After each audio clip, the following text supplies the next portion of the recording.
Assalamualaikum warahmatullahi wabarakatuh. Alhamdulillah kembali lagi di channel YouTube aku. Terima kasih buat teman-teman yang sudah berkenan klik. Semoga video hari ini bisa bermanfaat dan semoga bisa menghibur teman-teman di waktu senggang, di waktu luang. Apa kabarnya hari ini teman-teman semua?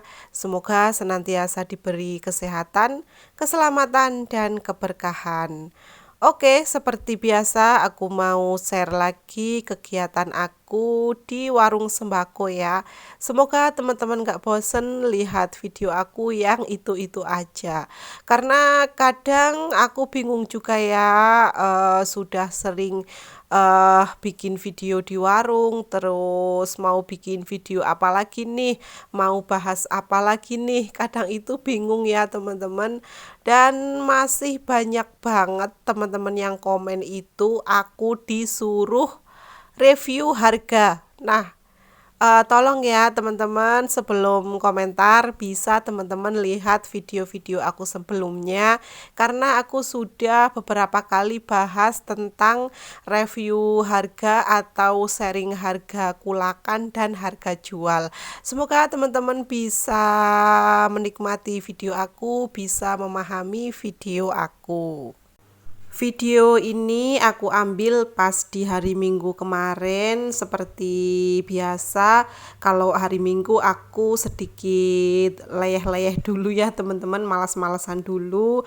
Yang hari biasanya aku buka warung itu sekitar jam 5:15, tapi kalau hari Minggu biasanya aku buka di jam setengah 6, bahkan kadang jam 6 ya teman-teman. Aku habis subuh leyeh-leyeh dulu, istirahat dulu, scroll-scroll IG dulu, scroll YouTube dulu ya teman-teman.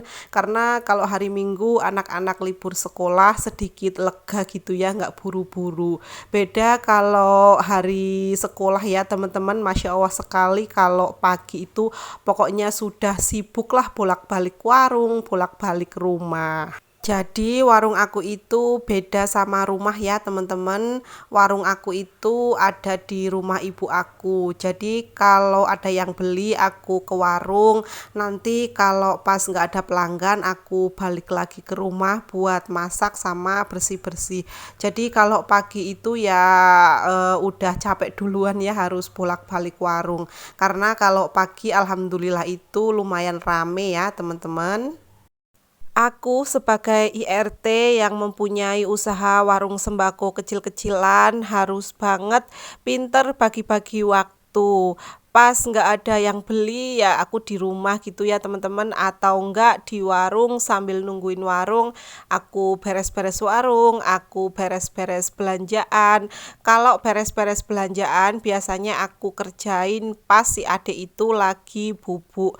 Kalau nggak bubuk ya udah pokoknya dia ikutan sibuk, ikut berantakin ya, pokoknya ada aja ya ulahnya ya teman-teman.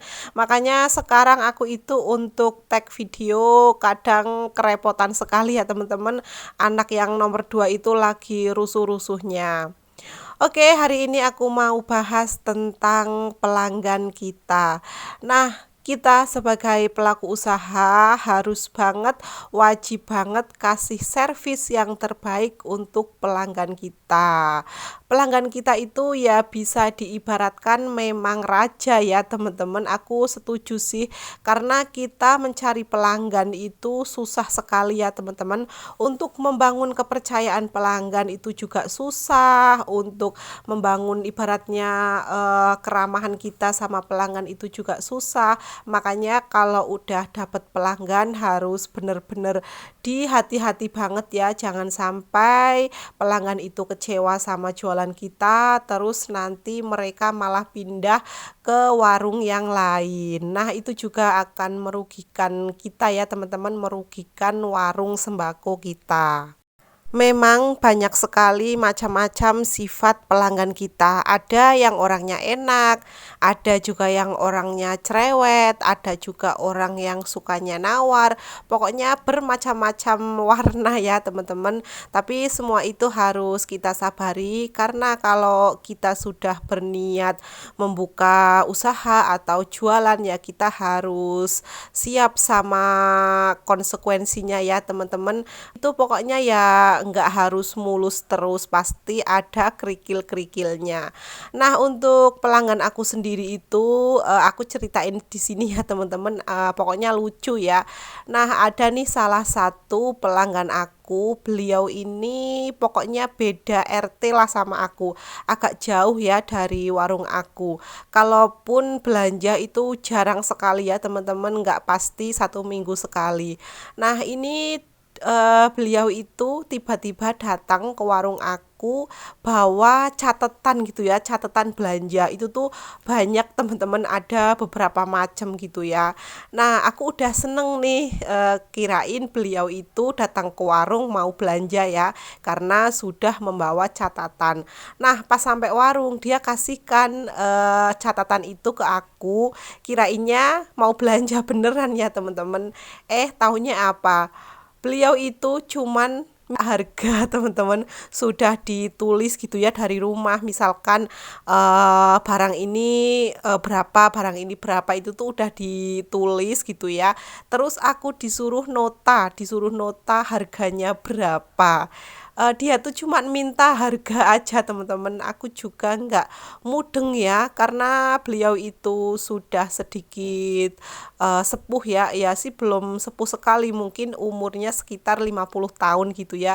Jadi ya memang sudah tua gitu ya teman-teman. Terus aku juga harus hormat ya sama orang yang lebih tua. Nggak mungkin lah aku mau marah-marah, mau maki-maki gitu ya, nggak mungkin ya teman-teman. Makanya ya udahlah aku tulisin aja. Tapi dalam hati itu kenapa sih ya kok ada ya orang yang tiba-tiba ke warung bawa catatan cuman mau minta harga aja. Mungkin beliau mau membandingkan harga atau gimana nggak tahu ya teman-teman. Katanya dia pengen tahu harganya ini berapa gitu katanya. Tak kirain beberapa hari gitu mau belanja gitu ya teman-teman. Tapi tahu-taunya aku tungguin sampai sehari 2 hari, sampai lama, sampai sekarang dia itu nggak pernah belanja lagi teman-teman. Ya belanjanya, kalaupun belanja tuh belanja yang lain gitu ya, bukan nota tersebut gitu ya teman-teman. Pokoknya ada aja ya ulah pelanggan kita yang kadang itu bikin geleng-geleng kepala. Kalau aku sih percaya aja ya teman-teman, namanya rezeki itu nggak bakalan tertukar ya teman-teman, sudah pasti tertakar itu rezeki buat kita. Kalau misalkan ada pelanggan yang seperti itu ya kita legowo aja ya teman-teman, namanya juga jualan, pasti ada aja macam-macam sifat pelanggan kita. Nah, udah seperti itu ya, udah lama, udah beberapa hari, beliau datang lagi teman-teman. Beliau itu datang ke warung, nanya harga telur. Satu peti itu kan isinya 10 kilo ya teman-teman. Beliau itu nanya kalau beli satu peti itu harganya berapa, dikasih harga berapa gitu. Nah, aku jawab aja sekian gitu. Nah, kirainnya mau beli ya teman-teman. Tahu-taunya ya gitu, nanya lagi teman-teman, katanya aku nanya aja ya, nanti kalau misalkan cocok ya nanti aku beli gitu katanya. Dan aku tunggu-tunggu juga beliau nggak datang lagi untuk belanja. Padahal kalau telur itu aku sudah paling banyak itu ya teman-teman, 1 kilonya aku hanya mengambil untung 2.000 perak. Misalkan ada yang beli itu satu peti isi 10 kilo, ya aku cuman ngambil untung per kilonya itu hanya 1.000.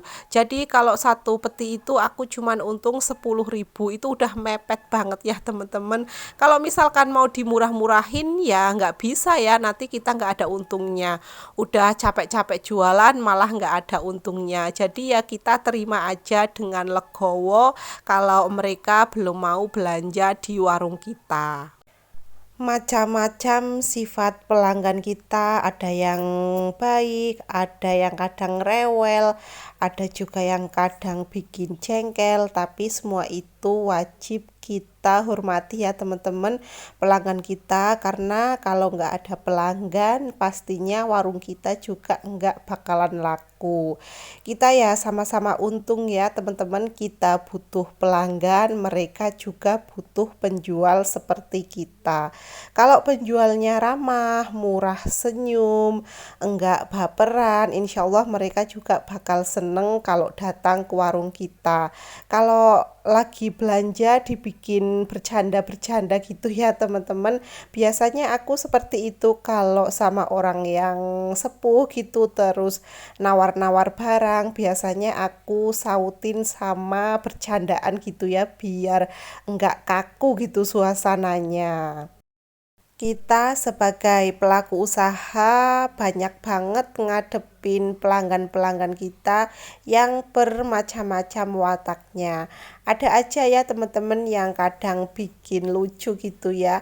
Nah, pengalaman aku ini ada salah satu pengalaman aku, pelanggan aku itu ada yang ke warung gitu ya, beli kopi. Kalau dulu itu aku jual kopi gudai cappuccino itu masih bisa dijual 2.502. Dan kalau sekarang itu udah naik ya teman-teman. Jadi aku jualnya itu satu 1.500, kalau dua ya tetap 3.000. Nah, suatu hari ada nih pelanggan aku itu datang ke warung mau beli kopi gudai mochaccino itu ya. Nah, aku kasih harga 3.000 karena memang sudah naik ya teman-teman. Beliau itu tuh malahan gini membandingkan harga. Beliau ngomong gitu, orang di warung situ tuh harganya 2.502 kok di sini malah 3.000 gitu katanya. Nah, aku jawab dong, sudah naik, kalau dulu bisa masih 2.502. Tapi kalau sekarang sudah naik jadi 3.002. Nah, beliau itu tetap ngeyel aja teman-teman dan hasilnya aku kembaliin aja uangnya. Ya udah sana kalau misalkan mau beli di warung tetangga atau warung sebelah nggak apa-apa. Aku kembaliin aja uangnya. Mungkin kalau di warung tetangga itu masih harganya kulakan yang lama gitu ya teman-teman, makanya harganya belum naik. Kalau aku ya naikin harga sesuai memang harga dari sananya ya. Kalau harganya naik ya pastinya aku naikin. Berdagang itu membuka tali silaturahmi ya teman-teman, yang tadinya tidak kita kenal, yang tadinya tidak akrab, lama-kelamaan pelanggan kita bisa menjadi teman kita, sahabat kita, bahkan menjadi keluarga kita. Oke, teman-teman, sampai di sini dulu kegiatan aku hari ini. Terima kasih sudah menonton. Jangan lupa mampir lagi ya, teman-teman. Sampai jumpa di video-video aku selanjutnya. Wassalamualaikum warahmatullahi wabarakatuh.